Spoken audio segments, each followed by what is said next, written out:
का वर्गीकरण। मानव रक्त का वर्गीकरण आज हम लोग चर्चा करेंगे। मानव रक्त दो भागों में विभाजित होता है। प्रथम भाग तरल प्लाज्मा कहलाता है। द्वितीय भाग रक्त कणिकाएं होती हैं। प्लाज्मा हल्के पीले रंग का तरल भाग होता है। यह कुल रक्त का 55% भाग होता है, जिसमें 92% जल से 6 से 8% भाग प्रोटीन और खनिज पदार्थों का होता है। प्लाज्मा के अंदर मुख्य 3 प्रकार के प्रोटीन पाए जाती हैं। पहला फाइब्रिनोजन, जो रक्त का थक्का जमने में सहायक होता है। दूसरा ग्लोबुलिन प्रोटीन्स, जो हमारे शरीर में रोगों से सुरक्षा करने में सहायक होता है। तीसरा एल्बुमिन, जो परासरण क्रिया को नियंत्रित करता है। और रक्त में एक कोगुलेटिंग फैक्टर होता है, जो रक्त को जमने से रोकता है। अब हम लोग प्लाज्मा की चर्चा करेंगे। प्लाज्मा क्या होता है? रक्त को हम लोग एक ट्यूब में, सेंट्रीफ्यूजिंग ट्यूब में लेकर के एक मशीन, सेंट्रीफ्यूजिंग मशीन के अंदर सेपरेशन ट्यूब में डाल के इसे घुमाते हैं। घुमाने के बाद इसके अंदर जो भारी कण होते हैं वो नीचे बैठ जाते हैं। ऊपर जो भाग बचता है तरल, वह प्लाज्मा कहलाता है। अब हम लोग देखेंगे प्लाज्मा और सीरम, दो भाग। तो प्लाज्मा एकत्र करने के लिए हम लोग सेंट्रीफ्यूजन का यूज़ करते हैं। और सेंट्रीफ्यूज करने के बाद हम लोग देखते हैं कि इस ट्यूब में 3 लेयर प्रदर्शित होती है। प्रथम लेयर जो नीचे होती है वो लाल रक्त कणिकाओं की होती है। मध्य भाग में एक रिंग बन जाती है जिसे बुफी कोट कहते हैं। इसके अंदर श्वेत रक्त कणिकाएं और प्लेटलेट्स होती हैं। ऊपरी भाग जो तरल होता है वो प्लाज्मा कहलाता है। अब हम लोग सीरम और प्लाज्मा के बारे में अंतर समझेंगे। सीरम क्या होता है, प्लाज्मा क्या होता है? सीरम रक्त का वह भाग होता है जिसे हम लोग किसी ट्यूब में कुछ देर तक रख देते हैं तो ऊपर यह एकत्र हो जाता है। पीला भाग वो सीरम कहलाता है और नीचे का भाग रक्त कणिकाएं कहलाती हैं।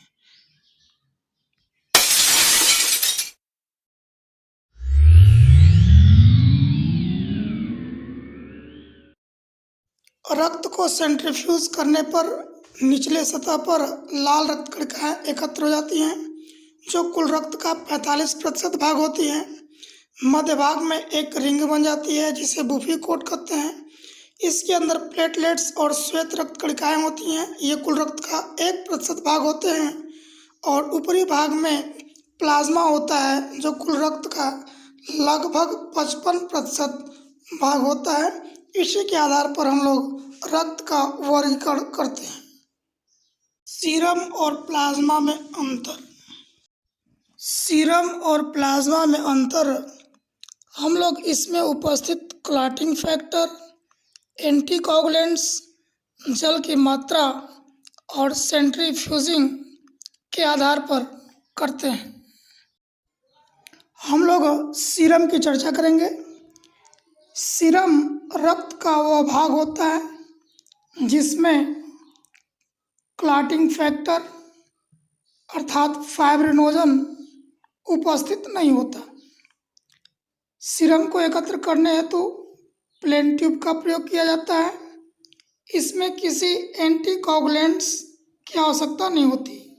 सीरम एकत्र करने में अधिक समय लगता है। इसका आयतन प्लाज्मा की तुलना में कम होता है। सीरम में 90% जल होता है और सीरम का प्रयोग एंजाइम्स, हार्मोन्स और बायोकेमिस्ट्री में, सीरोलॉजी, इम्यूनोलॉजी में जांच करने हेतु किया जाता है। प्लाज्मा रक्त का वह भाग होता है जिसमें क्लॉटिंग फैक्टर, फाइब्रिनोजन उपस्थित होता है। प्लाज्मा एकत्र करने हेतु इसमें कई प्रकार के एंटीकोगुलेंट्स प्रयोग किए जाते हैं। जो निम्न प्रकार हैं: EDTA, ट्राइसोडियम सिट्रेट, हिपेरिन। अर्थात प्लाज्मा एकत्र करने के लिए इनकी मात्रा परखनली में ली जाती है। प्लाज्मा एकत्र करने में कम समय लगता है और इसका आयतन सीरम की तुलना में अधिक होता है। प्लाज्मा में 92 से 95% जल होता है। लीवर संबंधित रोगों की जांच हेतु प्लाज्मा का प्रयोग किया जाता है और विकट परिस्थितियों में रक्त के स्थान पर प्लाज्मा को चढ़ाया जाता है। सीरम प्रोटीन की जांच। सीरम प्रोटीन में मुख्य रूप से एल्बुमिन तथा ग्लोबुलिन प्रोटीन्स होते हैं जो विशिष्ट कार्य के लिए उत्तरदायी होते हैं। सीरम प्रोटीन टेस्ट, इसके अंतर्गत निम्न 4 प्रकार की जांच होती है। पहला टोटल सीरम प्रोटीन, दूसरा सीरम एल्बुमिन, तीसरा सीरम ग्लोबुलिन और चौथा एल्बुमिन तथा ग्लोबुलिन रेशियो।